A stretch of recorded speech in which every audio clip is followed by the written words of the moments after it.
خۆشەویستان ئەمڕۆ کۆمەڵی هونەری میلی کوردستان و ئەندامانی دەستەی باڵای کۆمەڵی هونەری میلی کوردستان هاتین بۆ نەخۆشخانە بۆ ئەوەی لە نزیکەوە چاومان بە تەندروستی هونەرمەند سامانزیرەک بکەوێت کە باری تەندروستی زۆر ناجێگیرە و هونەرمەندێکە چەندین ساڵ خزمەتی بە هونەری ڕەسەنی کوردی کردووە لە نزیکەوە ئەچین چاومان پێ بکەوێت.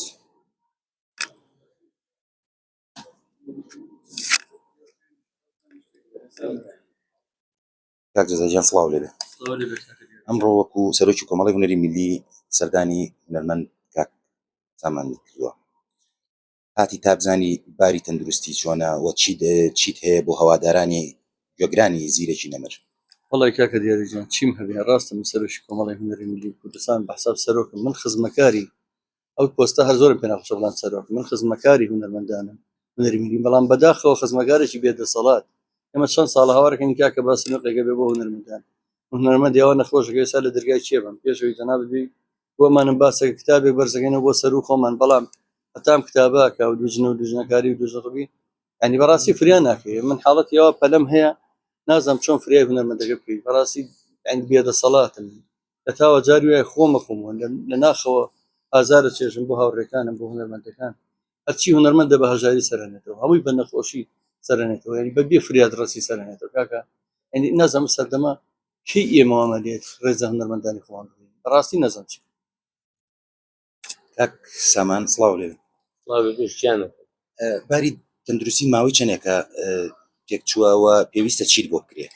وڵا لە ڕاستیە باری تەندروستی تەقریبەن دوای بەرنامەکەی شانەسخان باری تەندروستی پێچ جۆرەکان پێتەڵەن چی ینی چکە چارەسەرێکت بۆ؟ وڵی دەریسە لەگەڵەوە سەرەتان و دەرەجە چوارە سەرەتانەکەم، ئەمجا بەردی زراوش پیا کردو، بەردی زراوم پیا کردو ئەوە تا 2 هەفتەی چاوەڕێی عەمەلیاتم کرد، هەر دو ئاخرە ئەمجارە بەیانی ئینشەڵا سەر عەمەلیاتە ئینشەڵا هەر تەمەن درێژ و سەلامەتە بی. چیت هەیە بۆ هەوادارانی زیرەکی نەمر، بۆ هەوادارانی خۆت؟ قوربانی هەموویان بچاویان ماچەکەم، دەستخۆشی لەو کەسانە ئەکەم کە یاد لە حەسەن زیرەکەکەنەوە، دەستخۆشی لەوانە ئەکەم کە معجیب و عەشق و شێت و شەیدای حەسەن زیرەکەن. بەڕاستی حەسەن زیرەک پیاوێکی کەم نەبوو، حەسەن زیرەک پیاوێکی زۆر مهم بوو، لە ڕێوە نەخوێنەواریش بوو. ئەم پیاوە کەلیماتێکی وتووە، شتێکی وتووە، ینی هەر ئەو کاتێک کوردی زانیوە خەڵک کوردی هەر نەزانی نەیزانی قسەیش کات. ئارێ وەڵڵا. کاک جەزا لە ئێستادا چی بە دەسەڵاتداران یان بە هونەرمەندان بە هاوڕێیانی ئەڵێیت؟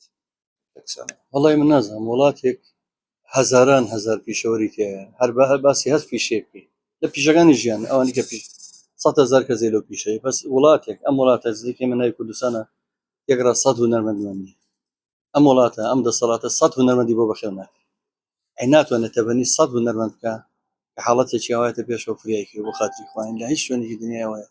لە هونەرمەند کاکە ئەو هونەرەیە کە لە ژیانی ئەوکو مۆمێگە سووتیە دڵی تۆ خۆشەکە. زۆربەی ئەو دەسەڵاتدارانە کە زۆر لە حاڵەتێکی نائارامی شاژین بە گۆرانیی حەسەن زیرەک ئارامە بێتەوە، بە گۆرانیی کاک سامانەیە، بە گۆرانیی ماملەیە، بەڵام هەتا لە ژیانیشیان ڕێزە هونەرمەندەکان نادەن. بەداخەوە دەستەکانە ڕۆژ بێ.